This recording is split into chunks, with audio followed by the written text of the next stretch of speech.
Welcome to the Condor build video part 3, and this is basically the rest of the Condor. Part 2 is the wing. That's the one that's probably get the most watched. Let's go ahead and do this. Now, we're going to talk about the stabilizers here.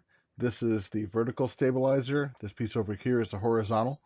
And you'll see in your paper, it tells you exactly, for example, this distance here needs to be 1.5 inches. And what you do is you end up putting a dot on your wood, and then this down here is 3 inches. It tells you right there, and you put a dot there, and then you take a ruler and you want a very straight line, and you draw, sorry, I'm using a mouse, straighter than this, and then that's how you want to make sure you measure it twice. This is for the vertical stabilizer, and here's a better picture, a little close enough. 1.5 inches. This is 3 inches. There's the 3 inches there. There's the 1.5 inches there from here to here. Okay, and then you want to cut it. Now, balsa wood is totally different kind of wood than you're able to use. It is really soft. It is really delicate in many ways.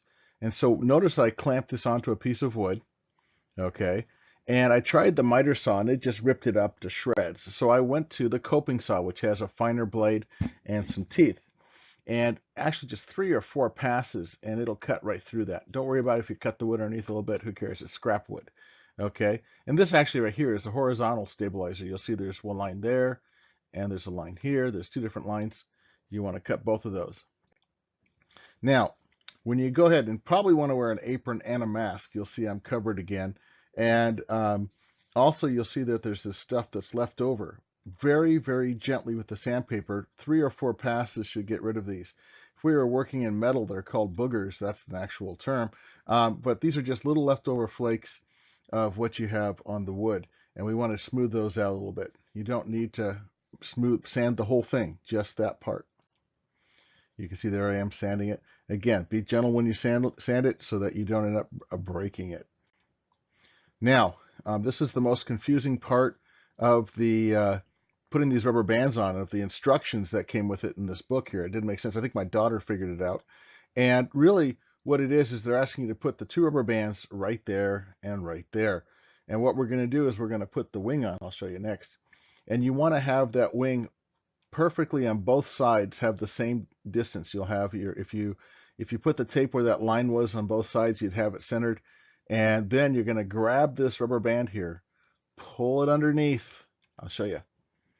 Pull it on, the rubber band is going to get pulled over, twisted, and then through. So here we are. The rubber band was here. We twist it over. We bring it all the way around the nose, okay, and all the way back to here. And so it would look like, oh, that's not a great picture. Let's just skip that. And so you'll end up with this. Here's where you grabbed it, brought it around, all the way around, twisted it, and brought it back to here. And that's what you want it to look like. Okay, let me get rid of that. So that's how that holds it on. Now here we are over at the back end of the, and we're actually going to put a line here where you want the vertical stabilizer. And the thing is that there should have been one actually in the, but a lot of them don't have them there. So I'm not going to take you guys through a box cutter test, but you're going to draw a line of where you want to put that vertical stabilizer before you put on the horizontal one, because when I cut it, I don't want to break your horizontal stabilizer.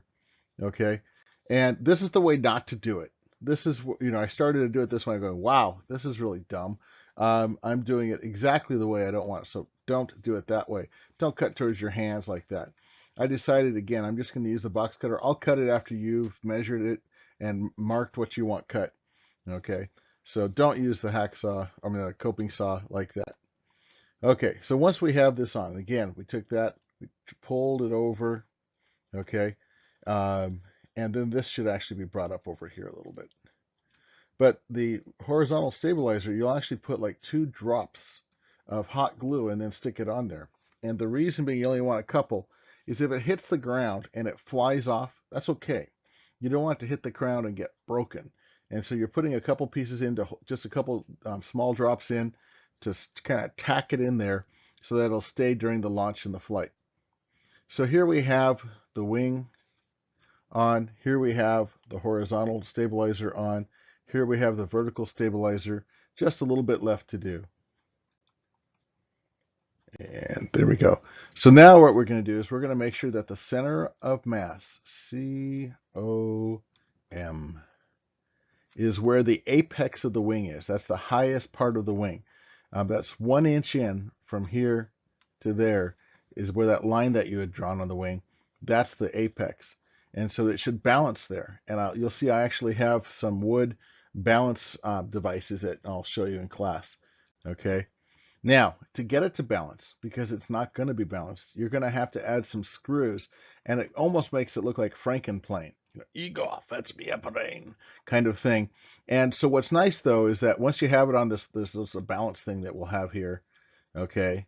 Yeah, actually, there'll be a piece of wood that's, wow, let me erase all that. Let's try that again.